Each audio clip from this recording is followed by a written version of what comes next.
ಕೆಲವು ಮಂದಿಗೆ ಹೆಣ್ಮಕ್ಳು ಹೆಂಗಿದ್ರು ದೊಡ್ಡ ತಪ್ಪನೇ ನೋಡ್ರಿ.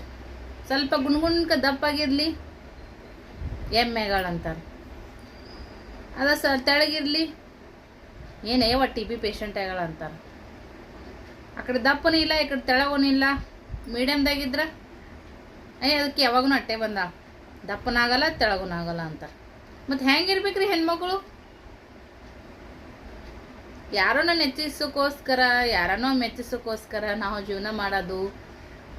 ಇನ್ನೊಬ್ರಿಗೋಸ್ಕರ ತೆಳಗಬೇಕಂತೇಳಿ ಕೂಳು ಬಿಟ್ಟು ನೀರು ಬಿಟ್ಟು ನಮ್ಮಂಥ ಮಿಡಲ್ ಕ್ಲಾಸ್ ಹೆಣ್ಮಕ್ಳು ಡಯಟ್ ಮಾಡೋದಂತಂದ್ರೆ ಸಾಮಾನ್ಯ ಕೆಲಸ ಅಲ್ರಿ ಅದೆಲ್ಲ. ಅದಕ್ಕೆಲ್ಲ ಬೇಕಾದಂಥ ಡ್ರೈ ಫ್ರೂಟ್ಸ್ ಇದೆಲ್ಲ ನಮ್ಗೆ ತಂದು ಕೊಡೋರು ಯಾರ್ರಿ? ರೊಟ್ಟಿ ಪಲ್ಯ ತಿಂದು ಗಪ್ಪನಾಗ ಮಾಡಿದ ಕೆಲಸ ಮಾಡಿ ನಾವು ಮುಕ್ಕೊಂಡ್ಬಿಟ್ರೆ ಸಾಕು ನೋಡ್ರಿ. ನಾವು ದಮ್ಮರ ಇರಲಿ ತೆಳಗರ ಇರಲಿ ಜೀವನ ಇರ್ಬೇಕಷ್ಟೇ.